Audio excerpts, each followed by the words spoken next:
অবশেষে সাকিব বুবলির ঘনিষ্ঠতা নিয়ে মুখ খুললেন অপু বিশ্বাস।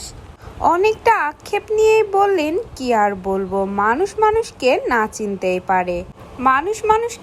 চিনতেই পারে, এটা অস্বাভাবিক কিছু নয়।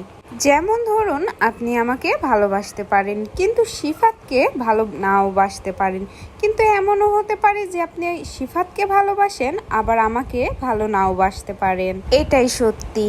অপু বিশ্বাসের এই কথা কি এমনই ইঙ্গিত দেয় যে সাকিব খান অপু বিশ্বাস বা বুবলিকে দুজনকেই ভালোবাসতে পারেন। যখন অপু বিশ্বাসকে ভালোবাসেন তখন বুবলিকে দূরে রাখেন, এবং যখন বুবলিকে ভালোবাসেন তখন অপু বিশ্বাসকে দূরে রাখেন।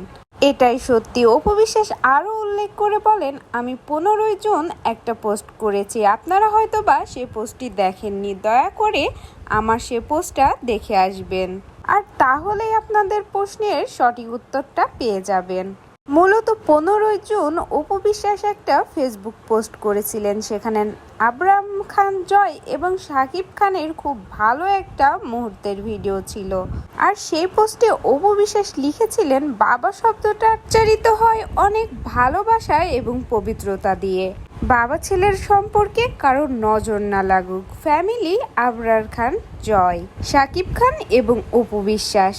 এ থেকে বোঝা যায় অপু বিশ্বাস স্পষ্ট করে না বললেও সাকিব খান যে বুবলির মতো অপু বিশ্বাসকেও আগলে রাখেন এমনটাই বোঝাতে চেয়েছেন অপু বিশ্বাস।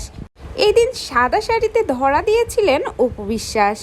সবাই যেন এই দিন অপু বিশ্বাসের দিকেই তাকিয়েছিল যে বুবলিকে নিয়ে কিছু বলেন কিনা। এই দিন অপু বিশ্বাসকে অনেক হাসি খুশি দেখা যায়। কেউ কেউ তো বলছেন বুকে কষ্ট জমে রেখে মুখে মিথ্যা হাসি প্রকাশ করছেন অপু বিশ্বাস নাকি শবনম বুবলি। ভিউয়ার্স, কার সাথে সাকিব খানকে বেশি ভালো মানায় কমেন্ট করে জানাতে ভুলবেন না, এবং নেক্সট আপডেট পেতে অবশ্যই ভিডিওটিতে একটি লাইক দিয়ে যাবেন। ধন্যবাদ।